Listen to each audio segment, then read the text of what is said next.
to Unapologetically Woman. We're celebrating phenomenal women all across Kentucky who make no apologies for their perspectives or the impact that they're making in the community. Today we're celebrating the Tamara Vest. Tamara is a social worker, a passionate advocate for youth in foster care, and was recently awarded Social Justice Star of the Year. Unapologetically Woman, Tamara Vest, that's you. Welcome to the show. Thank you. We're so excited to be able to celebrate you and all of your accomplishments today. Yes, thank you. So your journey, your story starts when you're about 9 years old with the death of your father. Tell us about that. Right. So yes, when I was 9, my father, he was diagnosed with cancer and he did not make it very long, unfortunately. So I learned what it was like to lose a parent at a very young age.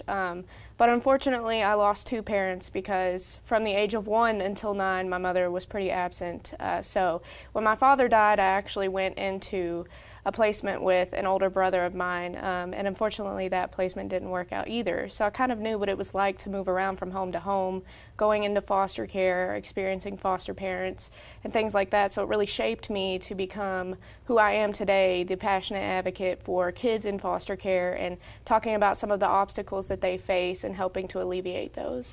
Well, and you know firsthand some of the trials, tribulations, and disappointments that come along with that, because I think that you even had some challenges when you moved in with your brother. I think I read an article that said you knew right off that he didn't want you there. Right, yes. It's very hard to understand what a child goes through when they lose a parent at a young age. It's hard to understand trauma. A lot of people are not trauma informed, and I think that played a big role into some of the things that I experienced in that home, and also just the dual role that I had. You know, he was a brother, and then he also had to turn into a parent, you know, because I was only 9 years old. So I think that played a lot into some of the experiences. And then even while there, you experienced some trauma. Right, yes, and it's very hard and difficult when you go through trauma, especially with a relative. But unfortunately, that's what a lot of kids in foster care experience, you know, whether it be biological parent or grandparent, aunt, uncle, or another relative, and that can be the cause for them going into foster care and living with foster parents. And so how did you transition from living with your brother and going into foster care?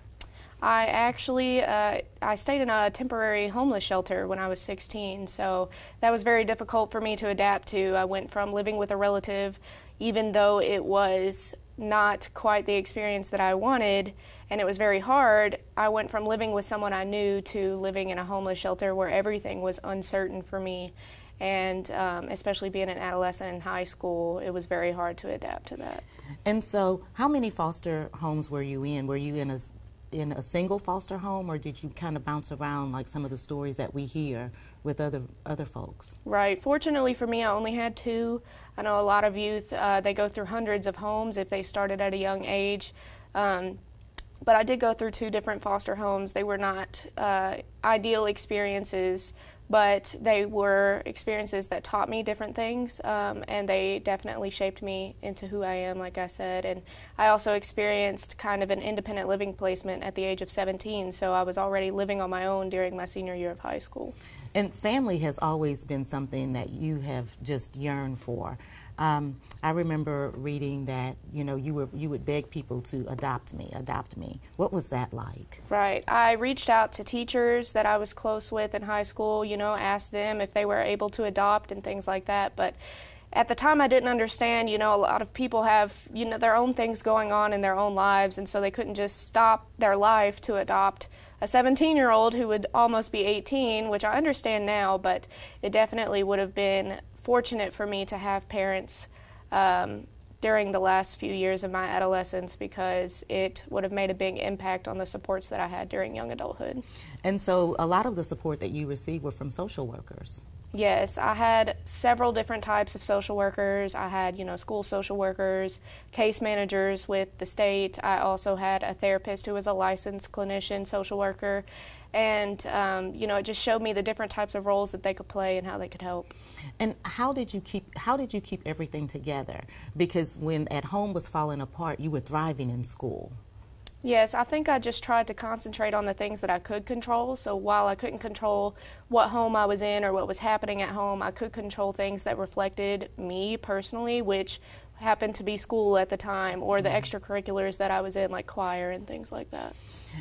So all of your experiences, the next thing you know, you're at the University of Kentucky, walking across the stage with a degree in social work. Right, yes, and it was a tough time getting through college without those supports that I could have had, you know, if I was adopted or had other supportive adult roles in my life. But I made it, and I decided on social work again just because I had so many social workers in my life who were there at times when I didn't have anyone else. So you didn't just make it, because that's not what this show is about, just making it. When you were at the University of Kentucky, at graduation, what was your GPA? It was about a 3.9. And who gave the commencement speech? I did. And what was that about? That speech was all about resiliency and how to overcome different obstacles. So it really reflected on me, you know, as somebody who had overcome obstacles my entire life, and also overcome obstacles in college, such as the coronavirus and how it impacted not only me, but my entire class and how we did education at the moment. And so you take all of these experiences and you share them with everyone, and you allow yourself to be vulnerable so that people can learn from you. How does that feel? It honestly feels really great. I gave a speech on vulnerability in 2021 when I received the Social Justice Star of the Year award, and I think it's a really big achievement to say that you can be vulnerable in front of the community in general. And I think that being vulnerable is a key aspect of being a leader. And especially in the field that you're in, so that people can look up to you and say, hey, you know, she made it. You know, there's hope for me too. Because that's a big thing that you try to give to kids that are in foster care, is hope. Yes, and a lot of times when you're in the system and you're going through the grit of it, it's very hard to see the light, and I want them to know that there are people out there who have been through what they've been through and who have come out the other side and have made things for themselves, and there's no one cheering them on lots of times, so I want to be that person that's always cheering them on, even if they have no one else. So not just do you cheer people on the one-on-one level, you also take it to the legislature if you have to do whatever you can. Tell me about that experience. Yes, and I never thought that I would be doing macro policy work when I started school, and for that I never thought I would be doing social work, because just based on my experiences, I never thought that I wanted anything to do with foster care ever again, and I found myself working in it, found myself doing policy, and falling in love with it because it is so impactful for large groups of people at one time. And I think that a lot of people take it for granted how much policy affects them in their daily lives. And I've been able to change things such as creating more flexible tuition waivers for kids who are in foster care or adopted in Kentucky, or changing... What does that mean, the waiver? Yes, that means that kids in Kentucky who age out of foster care at the age of 18 or who are adopted at the age of 16 or older, I believe, can obtain a bachelor's degree or master's degree or trade. They can take up to 150 credit hours at a public institution for free. You did that? Yes. All right. Look, I'm excited about it. So what else have you done? I recently, this past session in April, got another bill passed with my team. It was Senate Bill 8, and it gave more rights to youth in care. A lot of times they feel like they don't have the right to not be abused or to request a home where they feel comfortable and safe. So we added things in there, such as giving them the right to participate in siblings court hearings, to give them that sense of togetherness that they didn't get before if they were separated, or to give young parents who are in foster care the right to raise their own children. And then we also changed the statute for extending their commitment beyond the age of 18. They now can make that decision up until the age of 20 and stay until they're 21 to get extra support.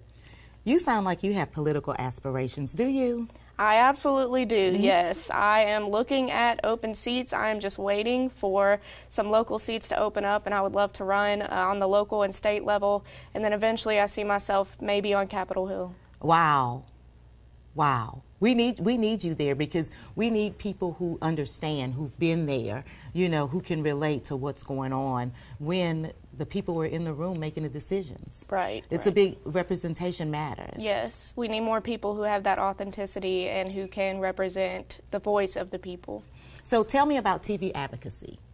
Yes, that is a business that I recently started. It's not quite to the level that I want it to be yet, but I plan to grow it throughout my lifetime. I don't know how long it will last, but I will keep it going, and that's where I can just help people, you know, with their policy drafting or advocacy if they need it, and it can be related to any type of advocacy, not foster care alone. And I also help train foster parents. That's part of my services, and can lead workshops or do speaking at conferences. Now, when you engage at conferences, what are some of the topics that you cover? And do you leave people feeling inspired and hopeful?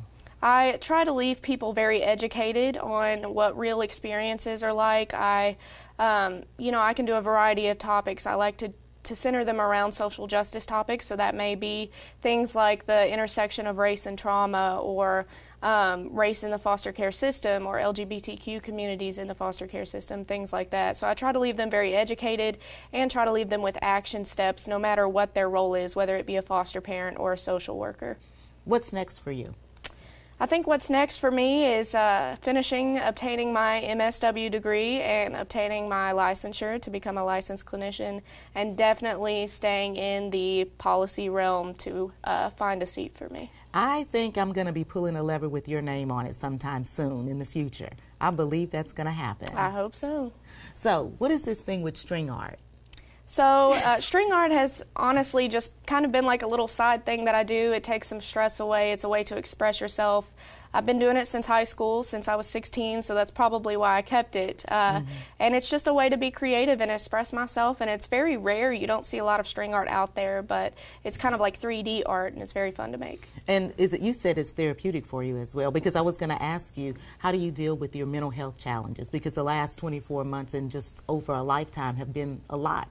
Right. I definitely am a big advocate for mental health needs, and especially with May being Mental Health Awareness Month. So actually that is why my nails are blue and green, because it is Foster Care Month and Mental Health Awareness Month. But I do think that artistic expression is a great way for people to deal with mental health, or just a way to express their emotions. Absolutely. I could sit here and learn more about you all day, but I want to give you the last word for young girls, young women who might be in the same situation that you're in or that you were in. What kind of advice would you give for them?